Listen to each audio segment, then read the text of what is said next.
এখানে এক বক্তার নাম উল্লেখ করা হয়েছে, আমি তার নাম নিব না, তার কারণ সে ইতিমধ্যে পচে গেছে, আলুর চবিশ। এই পচা জিনিস ঘাটাঘাটি করলে গন্ধ বাড়ে।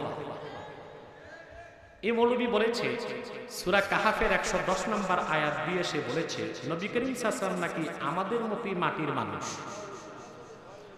দয়া করে আপনি সঠিক জবাব দিয়ে আমার নবী সাল্লাল্লাহু আলাইহি ওয়াসাল্লামের নূরতা প্রমাণ করে দিন।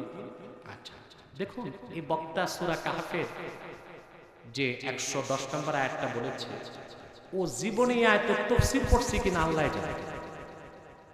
আল্লাহ কি বলছেন? কুল ইন্নামা আনা বাশারুম মিথলুকুম। মুহাম্মদ সাল্লাল্লাহু আলাইহি ওয়াসাল্লাম আপনি বলুন আমি তোমাদের মতো মানুষ। সেখানে আল্লাহ এটা বলেন নাই আমি তোমাদের মতো সাধারণ মানুষ, আবার এটাও বলেন নাই আমি তোমাদের মতো মাটির মানুষ। ঠিক কথিত বক্তা নামের তক্তা মাটি শব্দটা নিজ থেকে যোগ করলো, এই অধিকারটাকে কে দিল? কথা বুঝেন? আল্লাহ বলছেন আপনি বলুন আমি তোমাদের মতো মানুষ। ইউহা ইলাইয়া, আমার কাছে ওহী করা হয়। আল্লাহ তো এটা বলেন নাই আপনি বলুন আমি তোমাদের মতো সাধারণ মানুষ, আবার আল্লাহ এটাও বলেন নাই যে আপনি বলুন আমি তোমাদের মতো মাটির মানুষ। তাহলে যে বক্তা কোরআনে যা নাই তা বলে, এটা কয় নাম্বার বক্তা আপনারই বলে? এটা মূর্খ বক্তা, ঠিক কিনা? আর আমি আগে বলেছি রাসূলুল্লাহর হাদিস, রাসূলুল্লাহ বলেছেন মান তাকাল্লামা ফিল কুরআনি বিগাইরি ইলমিন ফালিয়াতাবাওয়া মাকাদাহু মিনান নার। যে ইলম ছাড়া কোরআনের অপব্যাখ্যা করলো সেজন্য তার জায়গা জাহান্নামে নির্ধারণ করে। সেই জন্য আমি বলি এই সব বক্তা জাহান্নামের বক্তা। এটা আমার কথা না, রাসূলুল্লাহর হাদিসটাই আমি বলি। সূরা কাহাফের ১১০ নম্বরে আল্লাহ বলেছেন আপনি বলুন আমি তোমাদের মতো মানুষ। এটা কোরআন, এটা কি? এবার আসেন বুখারী থেকে একটা আমি হাদিস শোনাই। সহিহ আল বুখারী, সৌদি আরবের ছাপ, প্রথম খণ্ড, কিতাবুল ঈমান, হাদিস নাম্বার ২৫। আবু বকর, ওমর, ওসমান, আলীর মতো সাহাবীরা একদিন রাসূলুল্লাহকে বললেন ক্বালু ইন্না লাসনা কাহাইআতিকা ইয়া রাসূলুল্লাহ। এটার ব্যাখ্যায় বদরুদ্দিন আইনি বুখারী সরা উমদাতুল কারীতে লিখেছেন এর অর্থ ইন্না লাসনা কামিসলিকা ইয়া রাসূলুল্লাহ। হুজুর আমরাও মানুষ আপনিও মানুষ, কিন্তু আমরা তো আপনার মতো মানুষ নই। তো যে বক্তা নামের তক্তা কোরআনের ব্যাখ্যায় করলো যে কুল ইন্নামা আনা বাশারুম মিসলুকুম, আপনি বলুন আমি তোমাদের মতো মানুষ, সাহাবায়ে কেরাম কি এই আয়াতটা পড়ে নাই?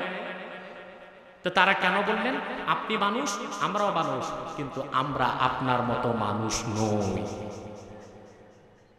তো ব্যাখ্যা বুঝছে কি সাহাবায়ে কেরাম না এই বক্তা নামের তক্তা? সাহাবায়ে কেরাম যেটা বুঝেছেন সেই বুঝটাই আমাদের আহলুস সুন্নাহ ওয়াল জামাত। সূরা কাহাফে আল্লাহ বলেছেন আপনি বলুন আমি তোমাদের মতো মানুষ, যেন মুসলমানদের মধ্যে শিরকের আকীদা না ঢুকে। ইহুদিদের আকীদা উযাইর আল্লাহর বেটা, খ্রিস্টানদের আকীদা ঈসা আল্লাহর বেটা। মুসলমানরা যেন আপনি মুহাম্মদকে আমার জাত মনে না করে, সেজন্য বলে দেন যে আমি মুহাম্মদ তোমাদের মতো মানুষ। কিন্তু এর অর্থ এই নয় যে আমি তোমাদের মতো সাধারণ মানুষ, এই অর্থ এই নয় আমি তোমাদের মতো মাটির মানুষ। মুহাম্মদ সাল্লাল্লাহু আলাইহি সাল্লাম মানুষ, তবে আমাদের মতো সাধারণ মানুষ বলা যাবে না। মুহাম্মদ সাল্লাল্লাহু আলাইহি সাল্লামের মাথার তালু থেকে পায়ের তালু পর্যন্ত পুরাটাই নূর ছিল, সেজন্য আল্লাহ রাসূল সাল্লাল্লাহু আলাইহি ওয়াসাল্লামের কোনো ছায়া ছিল না। সুনান তিরমিজিতে হাদিসটি এসেছে, হাদিসটি ইমাম সুয়ুতী খাসায়েস কুবরাতে বর্ণনা করেছেন। হাদিসটি বুখারীর সরাসরি উস্তাদ আব্দুর রাজ্জাক তার মুসান্নাফের জুজউল মাফকুদে বর্ণনা করেছেন। ওয়ান আব্দুল্লাহ ইবনে আব্বাস রাদিয়াল্লাহু তাআলা আনহুমা আন্নাহু ক্বাল লাম ইয়াকুন লিরাসূলিল্লাহি সাল্লাল্লাহু আলাইহি ওয়াসাল্লাম জিল্লুন ওয়া লাম ইয়াকুম মা শামসিন কাত্তু ইল্লা গালাবা দাউহু দাউ আশ-শামস ওয়া লাম ইয়াকুম মা সিরাজিন কাত্তু ইল্লা গালাবা দাউহু দাউ আস-সিরাজ। ইবনে আব্বাস বলেন মুহাম্মদ সাল্লাল্লাহু আলাইহি ওয়াসাল্লামের কোনো ছায়া ছিল না।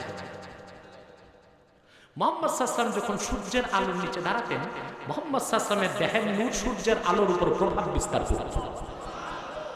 মুহাম্মদ সাল্লাল্লাহু আলাইহি ওয়াসাল্লাম যখন প্রদীপের সামনে দাঁড়াতেন, মুহাম্মদ সাল্লাল্লাহু আলাইহি ওয়াসাল্লামের দেহের নূর প্রদীপের আলোর উপর প্রভাব বিস্তার করত। সুনান তিরমিজি দ্বিতীয় খণ্ড শামাইল তিরমিজি 14 নম্বর হাদিস। সাহাবী বর্ণনা করেন, ইদা তাকাল্লামা রুইয়া কান-নূর ইয়াখরুজু মিন বাইনি সানায়া। মুহাম্মদ সাল্লাল্লাহু আলাইহি ওয়াসাল্লাম যখন কথা বলতেন বেহেশতি হাসি হাসতেন।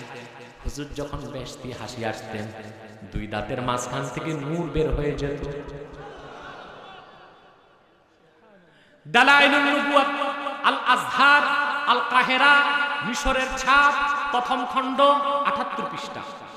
ওয়া আনিল ইরবাজ ইবনে সারিয়া রাদিয়াল্লাহু তাআলা আনহু قال قال سمعت رسول الله صلى الله عليه وسلم يقول إني عبد الله وخاتم النبيين وإن آدم لمنجدل في طينته وفي آخر الحديث أن أم رسول الله صلى الله عليه وسلم رأت حين ودعته نورا أضاءت له قصور الشام।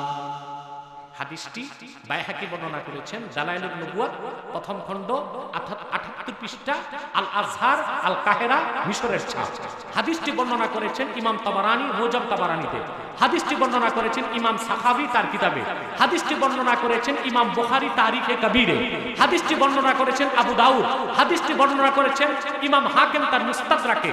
10 জন পৃথিবীর শ্রেষ্ঠ মুহাদ্দিস এই হাদিসকে সহিহ বলে স্বীকার করেছেন। হাদিসে এসেছে রাসূলুল্লাহ বলেন, আমি মুহাম্মদ আল্লাহর বান্দা এবং সর্বশেষ নবী তখন থেকে আদম যখন ধুলায় গড়াগড়ি করেছে। হাদিসের শেষে এসেছে নূর নবী মুহাম্মদ সাল্লাল্লাহু আলাইহি ওয়াসাল্লাম 1000 বছর আগে আম্মা জান হযরত আমিনা নূরময় রহম থেকে আমিনার ঘর মক্কায় যখন তাশরীফ নিয়ে এসেছেন মক্কাতুল মুকাররমায়, মা আমিনা দেখেছেন আল্লাহ রাসূল মুহাম্মদ সাল্লাল্লাহু আলাইহি ওয়াসাল্লামের জিসিম থেকে একটা নূর বের হয়েছে। সেই নূরের আলোতে মা আমেনা মক্কা থেকে শত শত মাইল দূর শাম দেশের প্রাসাদগুলো উজ্জ্বল হয়ে গেছে দেখতে পেয়েছে। দালাইলুন নবুওয়াত প্রথম খণ্ড আল আজহার আল কাহেরা মিশরের ছাপ 90 পৃষ্ঠার হাদিস। রাসূলুল্লাহর বাবা আব্দুল্লাহ তিনি বিয়ের আগে কাবার পাশ দিয়ে হেঁটে যাচ্ছেন। আরবের চরম সুন্দরী কিছু মেয়ে কাবার সামনে বসে আছে। এক মহিলা মেয়েদেরকে বলল, ইয়া নিসা কুরাইশ আইয়াতুকুন্না তাতাযাওয়াজু হাযাল ফাতা ফাতাসতাদু নূর আল্লাযী বাইনা আইনাইহি। ও মেয়েরা, তোমাদের মধ্যে কে আছে আব্দুল্লাহর কাছে বিয়ে বসবা আর বিয়ে করে আব্দুল্লাহর কপালে দুই চোখের মাঝখানে নূরটা লাভ করবা। কিছুদিন পর আব্দুল্লাহর বিয়ে হলো মা আমেনার সাথে। বিয়ের পর আর আব্দুল্লাহর কপালে নূর দেখা যায় নাই, কারণ আব্দুল্লাহর কপালে নূরটা ছিল নূরে মুহাম্মাদি। তো রাসূলুল্লাহ নূরের ব্যাপারে কয়টা হাদিস? এসব হাদিস তুই বক্তা পড়ে নেই, বক্তা তো মোটে কাফিয়া পাস। মসজিদে টাকা তুলতো, গাইতে গাইতে গায়ক, বলতে বলতে বক্তা হয়ে গেছে। তো পড়াশোনা নাই। এইসব বক্তাদের কোনো তাফসীর ফতোয়া দিবেন